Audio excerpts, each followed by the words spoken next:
وقت کی رفتار میں کہاں کھو گئے ہم، کیوں اتنی جلدی بڑے ہو گئے ہم۔ مسافر کل بھی تھی، مسافر آج بھی ہوں، کل اپنوں کی تلاش میں تھی، آج اپنی تلاش میں ہوں۔ یا اللہ پاک، مجھے ایسی عورتوں میں شامل نہ فرمائیے گا جو کسی مرد کے لیے فتنے کا باعث بنے۔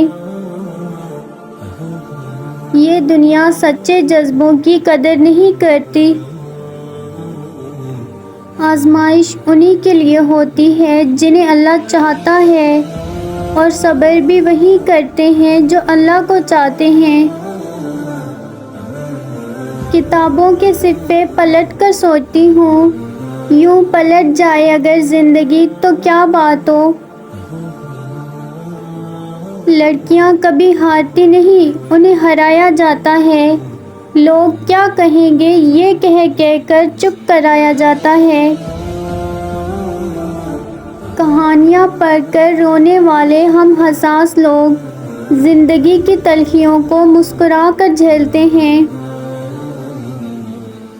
کبھی جو پڑھتے تھے اداس کہانیاں، آج اپنی ہی زندگی کا عنوان لکھتے ہیں۔ وقت کا تقاضا ہے خود کو خود تک محدود کیا جائے۔ مخلص ہوں تبھی تو مختصر ہوں، مطلبی ہوتی تو ہجوم ہوتا۔ دل کی تسلی کے لیے اتنا کافی ہے کہ اللہ نے کچھ اور بہتر سوچا ہوگا۔ خود غرض رشتوں سے زیادہ مجھے اپنی ذات کی تنہائی عزیز ہے۔ چہروں پہ کتنے چہرے ہوتے ہیں، لوگ اندر سے کتنے گہرے ہوتے ہیں۔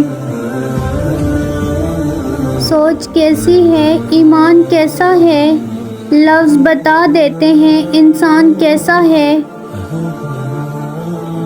نازک مزاج ہونے سے لے کر تلخ مزاج ہونے تک کا سفر آپ سوچ بھی نہیں سکتے کتنا تکلیف دہ ہوتا ہے۔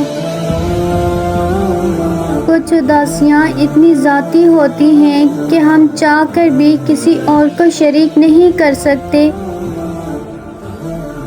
اور ایسی بے بسی میں رب کسی کو نہ ڈالے جہاں ہم خود اپنی سمجھ سے باہر ہو جائیں۔ باپ جیسا کوئی مرد نہیں، نہ محبت میں اور نہ ظرف میں۔ فاطمہ کے واسطے اٹھتے تھے رسول، محترم اس لیے کہلاتی ہیں بیٹیاں۔ پرکھا سب نے مگر سمجھا کسی نے نہیں۔ صاحب کردار وہ ہے جو کسی کے کردار پر بات نہ کرے۔ یا رب تجھ پہ چھوڑ دیا سب، جو تیری رضا وہ میری رضا۔ زندگی میں کی گئی غلطیاں آپ کو سوچنا، بولنا اور سمجھنا سکھا دیتی ہیں۔